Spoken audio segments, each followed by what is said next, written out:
I had an experience that people later said sounded like a spontaneous Kundalini awakening. I might have just been hyperventilating for all I know, but it was an experience of energy moving through my body from the base all the way up through the top of my head that kind of left me frozen and rocking in this energy. And it was something that was quite palpable. You couldn't ignore it. Something was happening. I didn't know about breath work. I didn't even know what Kundalini was. The mantra, it turned out, was a Kundalini mantra, but I didn't know what that meant. And after that happened, I started seeing little lights around people like fireflies. That was the beginning of the clairvoyance.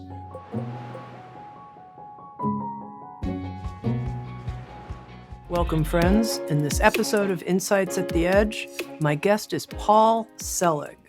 Paul is considered one of the foremost contributors to the field of channeled literature working in the world today. He was born in New York City, attended New York University, and received his master's degree from Yale. And then in 1987, a spiritual experience left him clairvoyant. And we're going to hear more about that. 13 channeled texts so far, I'm going to add, have been written through Paul. He describes his work as the work of a spoken stenographer. So we're going to hear more about what that means. And he's working for a group of non-human guides. In 2024, the channeled book, A World Made New, was published. And now in 2026, a new book. It's called Divine Union, The Essential Path to Oneness.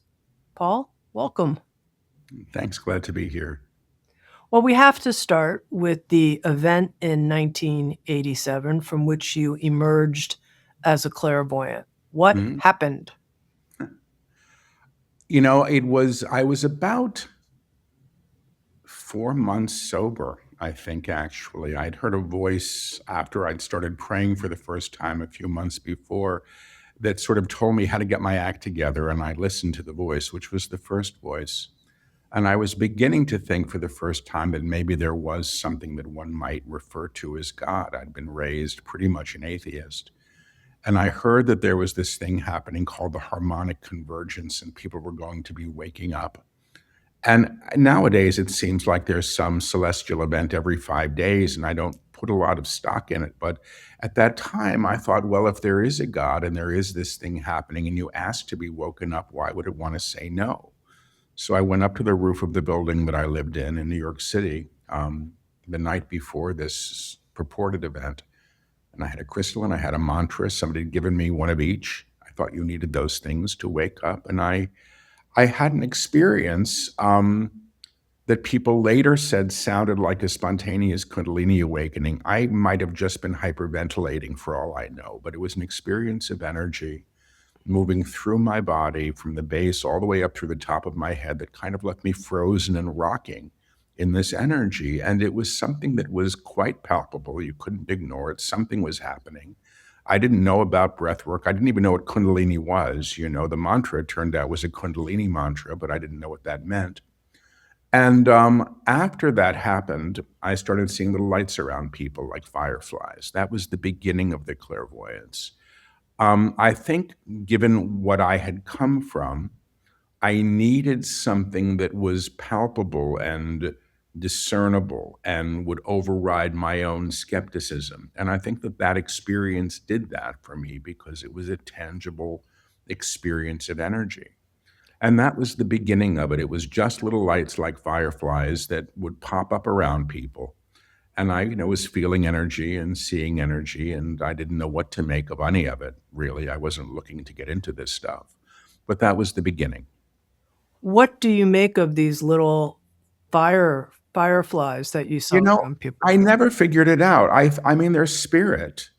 But when I taught college, and I did that for 25 years, they used to show up around my students when they had a bright idea, like the little light bulbs in a cartoon, the ideal light bulb. And I learned to say, what did you use? You just had an idea. And they go, how did you know? But I think that their spirit, I don't seek them out. They show up when they show up, usually white, sometimes a beautiful blue. The ones that appear over the crown center, about 6, 8 inches above the crown, I think may be what people call the high self or the true self. I was doing an event once and they were popping like Polaroid light bulbs over everybody's head when they were sort of getting attuned and they were kind of waking up to a new potential. It's not the way that I work anymore. That was just an open door. It showed me that there was something more that my senses could perceive beyond what I had believed was so. My psychic work now is quite different.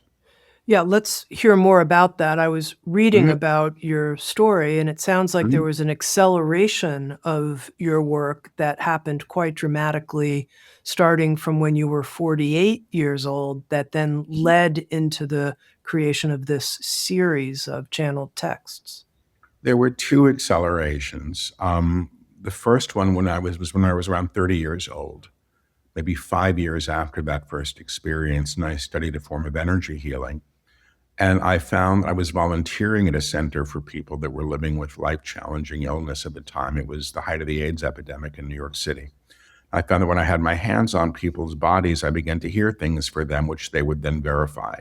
And I could feel the energy as it would leave the body, and I began to feel what was going on in the body, which I really didn't have any context for. So I was opening up as a clairsentient and a clairaudient without really understanding or knowing what those things were, but they were certainly a byproduct of the training I had undertaken. I was studying with an old Irish lady, Ethel Lombardi, who had been one of the first Reiki masters in the US, I think one of the first 13 at the time, and she was teaching her own modality.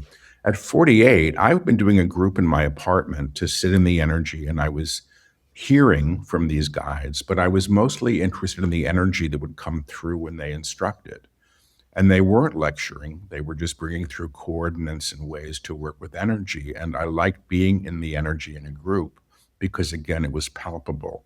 You couldn't fake it. It was all happening. We were all feeling it at the same time.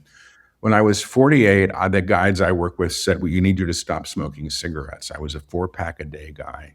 And just like when I quit drinking, my psychic abilities began. When I quit smoking, everything changed.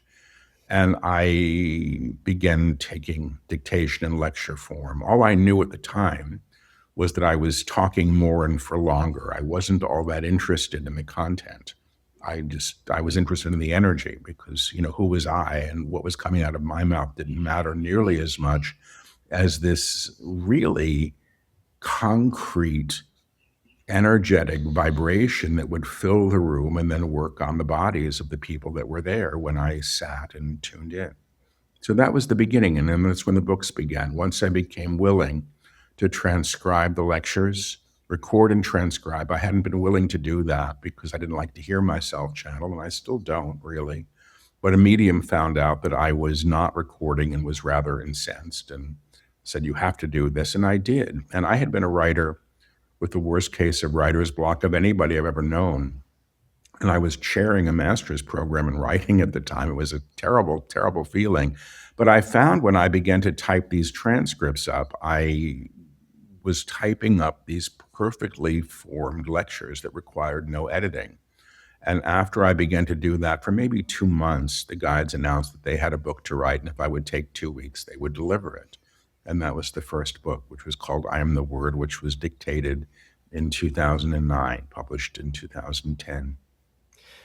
What does it feel like for you when the guides are dictating through you? It's different now than it was. When it first started, I felt like somebody had their lips pressed against my forehead, and the vibration of the words would come here, and then I would form them at my mouth, and I got into this pattern of whispering and repeating everything. It was like I was on a loop. It was like reading ticker tape, phrase after phrase. I would just hear the phrase. I wouldn't know where the phrase was going, where the sentence was going, and certainly not the lecture or the paragraph, because I was only hearing it parsed. The people in the room would hear the whole thing and be able to put it together. And now that I'm channeling directly where the energy just flows through me, it's kind of like being what I imagine a woodwind instrument might be like. Something is playing you. You're being played through. The sound is coming out. it's no longer phrase, phrase, phrase. It's now the words are just flowing and flushing through and out of me. And it's kind of a constant thing. When I worked as whispering and repeating, which was how I did the first 12 books, I think, I could retain a little bit because there was this sort of half-second delay where I could inquire about the teaching. And that's not there anymore. So I retain next to nothing about what's come through me during the dictation. Afterwards, the first time I read the books that come through me now is when I do the audiobooks. I don't remember a whole lot of them. I might remember the larger gestures. But it's like being played. I've called myself a radio, and when I'm channeling, I'm tuned into a station, which I think of as the guides, and they're playing through me. And when I read for people, which is a bit different, I'm turned into the person or the people that person asks about, and then I can hear them at a higher level. Why do you think, Paul, this has been your life assignment? Why were you chosen for this? 4 packs of cigarettes a day. I mean, the whole thing is a little unlikely from a certain Yeah, it's all perspective. unlikely. Everything. I was the last person that I would have suspected. When I look back, though, at my original writing when I was a bratty young playwright in my youth, the work that I was writing was all about transcendence. I just didn't understand what that meant. I knew that it was something that I was seeking. I had an experience at the time, in my mid-20s, where I was waking up. I'd had this master's degree. I had writer's block. I was barely able to feed myself. Everybody that I knew seemed to be dying of AIDS all around me. It was kind of a perfect storm. If somebody hadn't taken me in and put me in a guest room, I probably would have been homeless at that time. And in a strange way, it was a bit of a perfect storm.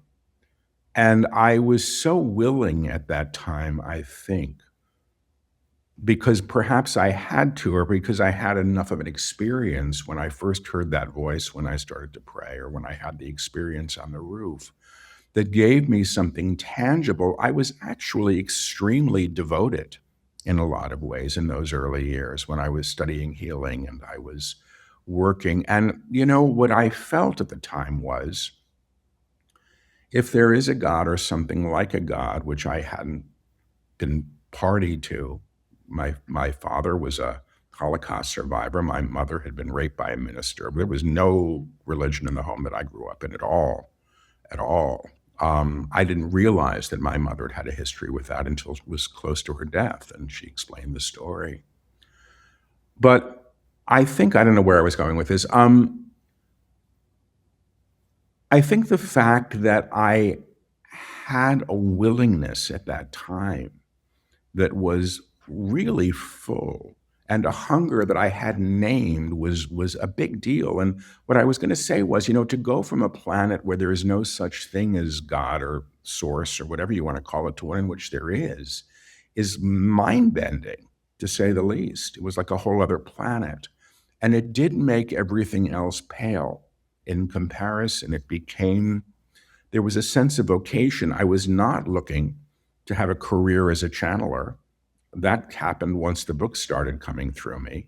The last thing I think I ever would have thought of. I was actually someone that didn't really believe all that much in channeling. I'd read most of a Seth book when I was a grad student. Somebody had given it to me, or I'd found it in a bin, and I thought it was really interesting, but I didn't finish it.